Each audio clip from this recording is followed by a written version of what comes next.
Good afternoon. My name is Mike Bundy. I am the Executive Officer for Budget and Finance for Moore County Schools, and I would like to share the presentations that were presented at the Board of Work session on January 22nd of this year.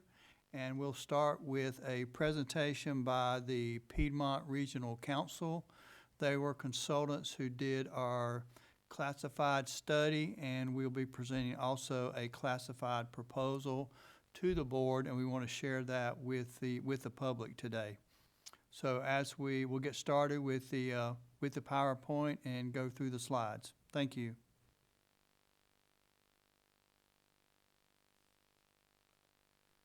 This slide just discusses the consultant, their background related to their work with county governments and city governments, well respected in the industry, have over 25 years of experience in looking at pay studies and looking at local government. And we decided to use the consultants to also look at our personnel, look at our classified employees, and do an analysis of those groups. And so we'd like to present the study to you. What does the study do? It looks at the current pay structure and how the structure needs to be modified. It's based on grade and step, and also addresses issues related to equity, external equity as far as recruitment and retention, and internal equity related to employees performing their specific jobs or specific skills and duties in their current role. So that's what the study was designed to do. Initial findings of the study is that Moore County has a mature workforce. The average length of employment for our classified employees is around 10 years, and the study included approximately 600 employees in the study. One thing the study did point out is that a large percent of those employees, 38.6%, have been employed less than 5 years with Moore County Schools. And then they looked at the various classifications related to the related jobs, such as office support, and then some of the other jobs related to maintenance and skilled services. So we'll look at those as well. When you look at the presentation, a mature workforce really should resemble a bell curve where most of the employees reside within that you normally talk of a standard deviation. So this is an example of the normal distribution. You would expect most employees to be in the center of this presentation.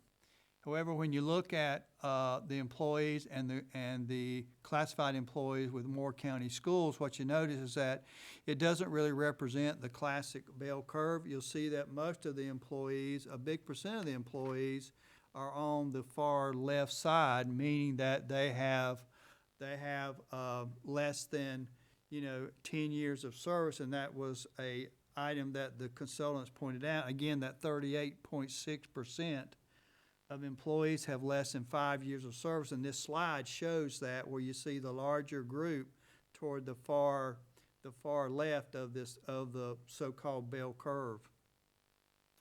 You also see that the same thing relates to if they were put on a grade and step, because a big group of employees are less than 5 years of experience. You see again that most of the group is on the left side of this example related to the bell curve.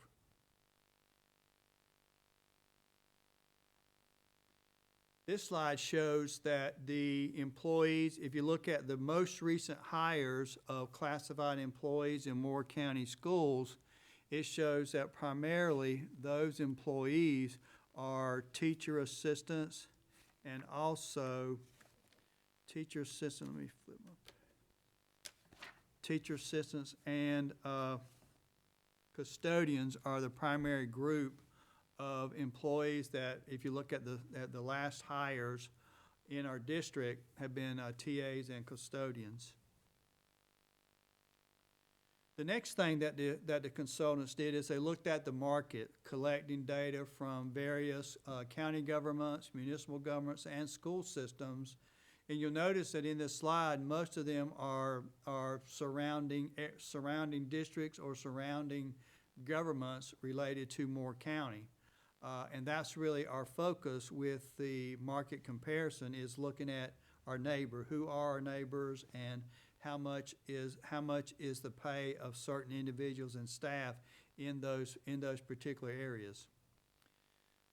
So in an attempt to do that, the consultant gathered information from the relative counties and cities and schools and looked at the pay levels of each of those employees. In this example, it's looking at the SRO officer, and you'll notice that you have a midpoint, you have a maximum, and then you have a average.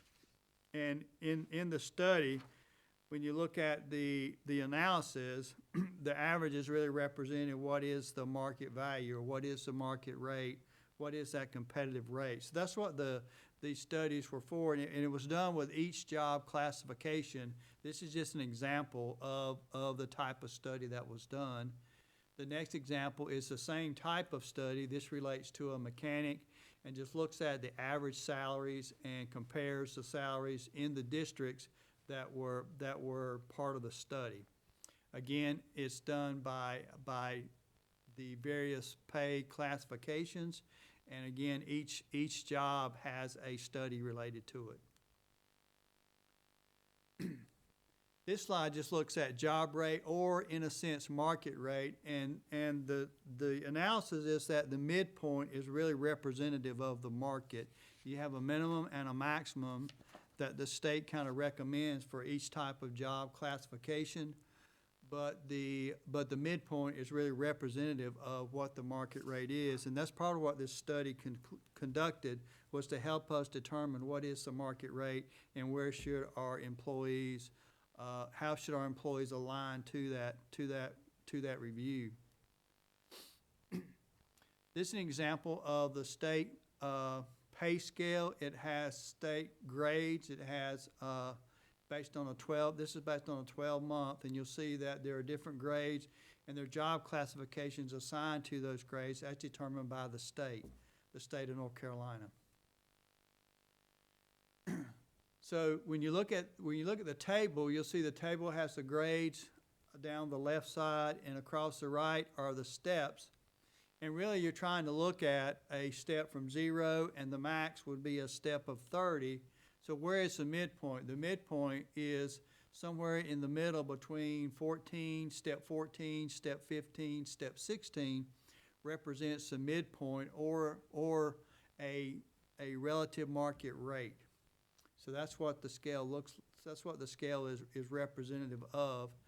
Here's an example of a scale, and you'll see the grades again related to the state pay grades. You'll notice that there are various positions in each grade.